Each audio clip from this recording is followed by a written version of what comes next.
As North Korea races ahead with its nuclear program, President Trump's options for dealing with the regime are becoming more limited. Let's talk about that with our political panel. Brad Blakeman, a Republican strategist and former advisor to President George W. Bush. Christy Setzer is a Democratic strategist and former Iowa press secretary for Al Gore's presidential campaign. She also runs New Heights Communications. That's a public affairs and public relations firm in D.C. This leader and this regime have bedeviled Republican and Democratic administrations, Christy.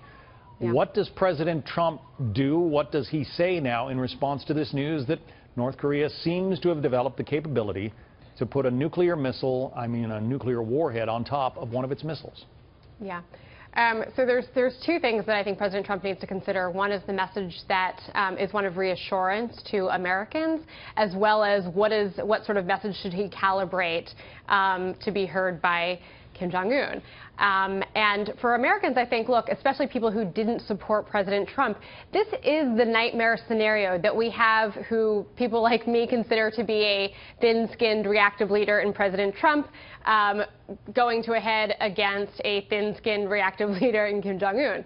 I think that, he just has to do his best to keep all options on the table, to say that diplomacy will be a tool that is in his arsenal. It's not just going to be about bullying and empty threats.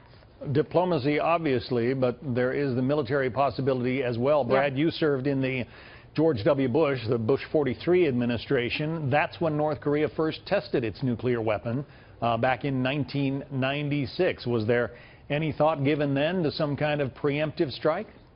Well, I'm sure our military kept all options on the table, but we have to look forward now, and I think President Trump is doing exactly the right thing. He's galvanizing the international community. When is the last time we had a unanimous Security Council resolution on anything? And especially China and Russia joining the United States and other nations in condemning and sanctioning North Korea is a great move. But I think more pressure has to bear on China. And eventually I think we have to make a statement, and that statement is any aggression by North Korea beyond its borders should be seen as an act of war by China. North Korea is the bastard stepchild of China. They couldn't exist a week without Chinese support. They couldn't have built their weapons of mass destruction without China. China should be held as accountable as North Korea for any acts of aggression. Breaking news from the president's visit to his golf club in Bedminster, New Jersey.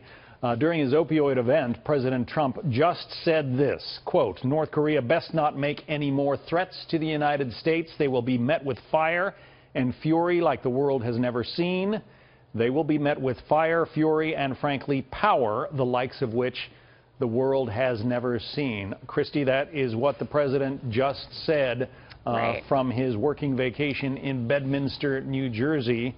Tough talk, but these are tough times. Tough talk. The danger for him is that President Trump is full of a lot of tough talk. He is someone who, as some have joked about, is somebody who likes to talk loudly and carry a small stick. That's not the approach that we should be going after here. I just don't think that, as I said, sort of, verbal bullying and potentially empty threats are the way to go. You want to de-escalate. He doesn't seem to have a lot of ability to know how to do that exactly. I'm sure that there are cooler heads that can prevail in his administration. I hope that they will do so. Brad, you have been a presidential advisor. How would you advise the president to handle this one?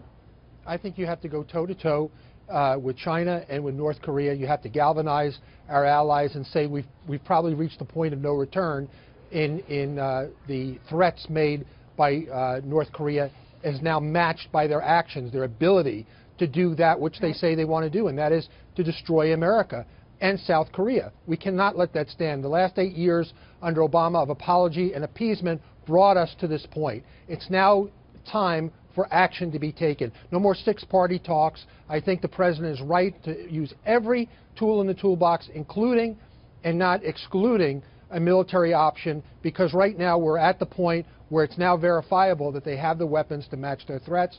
We cannot let that stand. Well, on that score, Brad, I mean, the president got out of the UN over the weekend, a condemnation of North Korea and sanctions that, frankly, Russia and China signed on to. That's Yep. That's astounding progress, isn't it? It is. And we got to make sure that those sanctions take some time in order to take the desired and intended effect.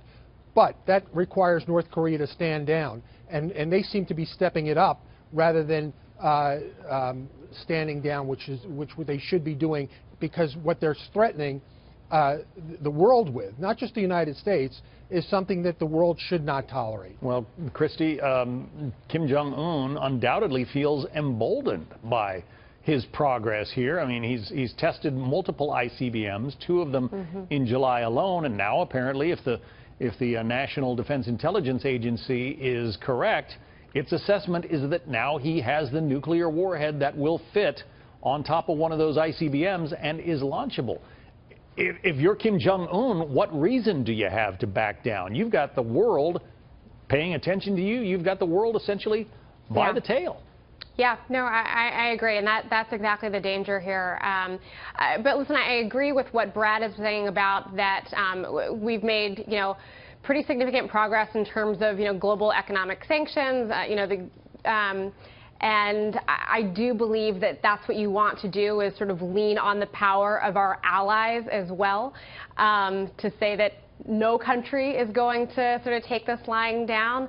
But it's a really precarious and, Hold on and for just a second while Sure. we play the president's remarks from New Jersey. North Korea best not make any more threats to the United States. They will be met with fire and fury like the world has never seen. He has been very threatening beyond a normal statement. And as I said, they will be met with fire, fury, and frankly power, the likes of which this world has never seen before. Thank you. Thank you. Thank you. So a tough statement from President Trump there regarding the threats from Kim Jong-un, the leader of North Korea. Brad, just talk about, I don't know if you were able to see it, the body language there, the president with his arms crossed and obviously very stern language. Is that an effective way to get the message across to Kim Jong-un? It is, but I think the president is also speaking directly to China as well. And the burden is on them. They are the enabler. North Korea couldn't exist a week. And let's put it in perspective, John. North Korea is the size of Pennsylvania with a population of 25 million. They're holding the entire world hostage. That's completely unacceptable. And by the way, they're going to lose in the end. If they were stupid enough to attack the United States or South Korea or any of our allies, Japan, they would lose. There's no doubt about it. But the problem is the world would lose too, because of the millions of people who would be affected by this kind of destruction. But we've seen it before. Hitler got so powerful. Europe could have stopped Hitler, but they chose a policy of appeasement. And in the end of the day, 60 million people were killed when he could have been neutralized a lot sooner with less destruction to Europe and the rest of the world. You cannot let a dictator run roughshod over us or any of our allies or the greater population of the world. Obviously, we'll be watching very closely at the response coming out of the White House and President Trump as he is in New Jersey. Christy Setzer, Brad Blakeman, thank you both.